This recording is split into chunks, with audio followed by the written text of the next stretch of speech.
the end of last season, did you have any idea that you'd be in the position right now where they would be looking to you as the number one tight end?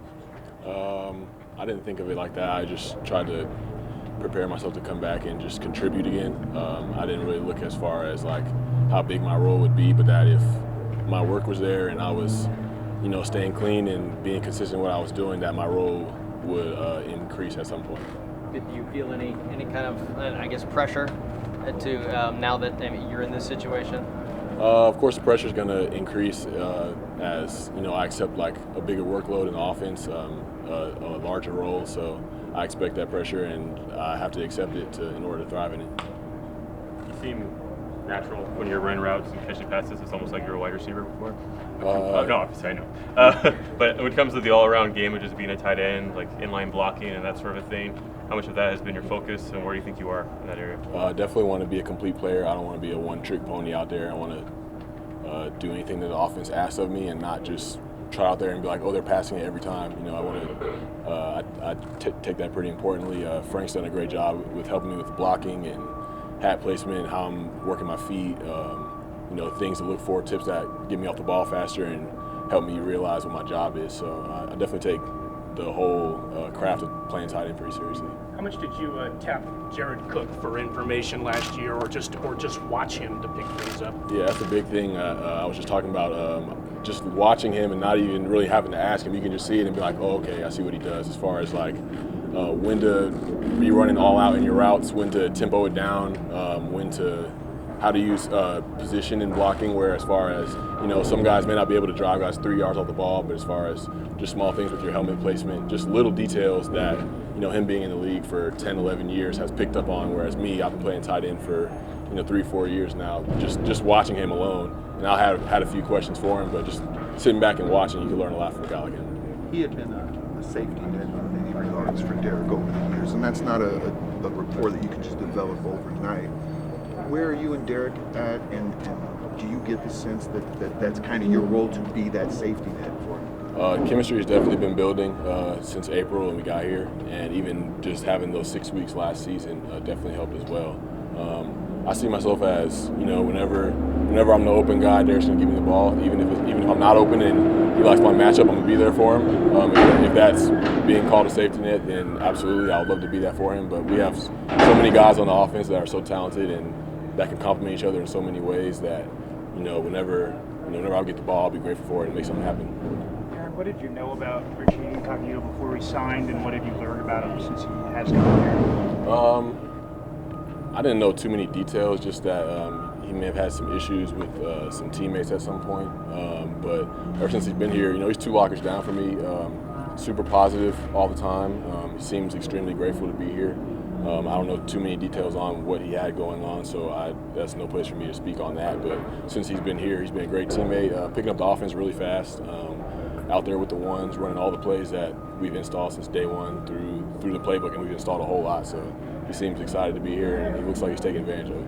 Knowing the opportunity that very well could await come the season, what was your focus this offseason just to make the most of the time that you had to work on your own game?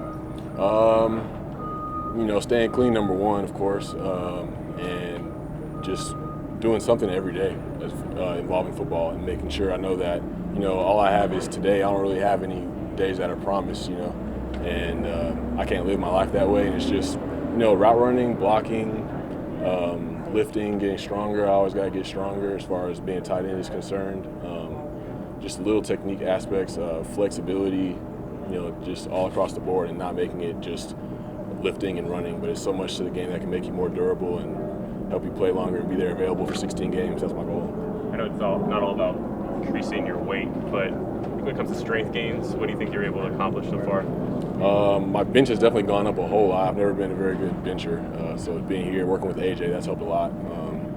As far as like lower body explosiveness and just the flexibility of it and being able to land and push off in multiple directions, that's something I've been able to build on, and that doesn't come from just lifting weights, but resistance training, extra cardio, making sure I'm in better shape out there. So it's just a whole lot of stuff. Really. How's the working relationship been with AJ since he's gotten here? He's been great, man. Definitely a lighthearted guy, likes to have fun, but he's serious with his sense of humor, and those two traits of him complement each other well.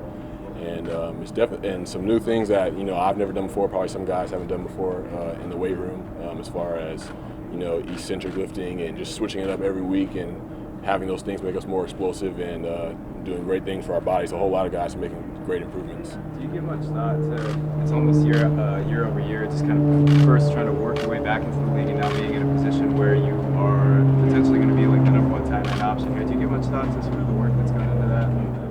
It's a whole lot of work, a whole lot of uncomfortable work, a whole lot of work. At the time, it seemed like a whole lot, but I've been able to learn that the most uncomfortable work is the ones that pay off and make things much more enjoyable, make you feel a lot better about the things that you're doing. So it's just been a whole lot of hard work, a whole lot of just making sure that I'm being consistent.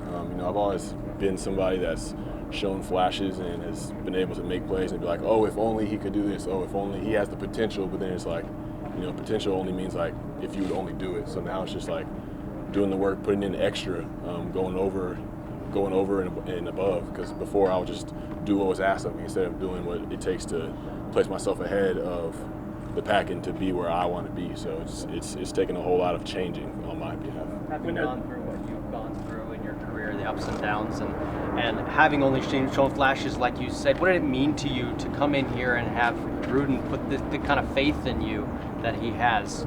It definitely meant a lot. And the thing with me is, I feel like people have always had faith in me, but it's like I didn't really have faith in myself. So it's part of like doing my part, doing my behalf, because a lot of coaches have stuck their neck out for me, and what I've given them in return isn't what they deserve or what the team has deserved. So for Coach Gruden to say that, I feel like I'm in a place in my life where I can build off of that and make the most of my abilities and what God gave me, and that's just what I plan on doing. When the number one focus in your life on a daily basis is to get up and stay clean, does that in some way take the pressure off the other areas, because you know that if that doesn't take place, then the rest of it's not going to happen? Right. Yeah, that gives me a place to feel good about myself and respect myself when I look in the mirror, because before I couldn't really do that. And those kind of things translate to the field, where it's like, oh, you're kind of hesitant out there. You may think like, oh, I don't know, you're not too sure of yourself. But now it's like I wake up and I'm doing what I'm supposed to be doing in my life and representing my family in a positive way. I feel like that goes a long way into me taking on a heavier load and having confidence in myself to carry it out.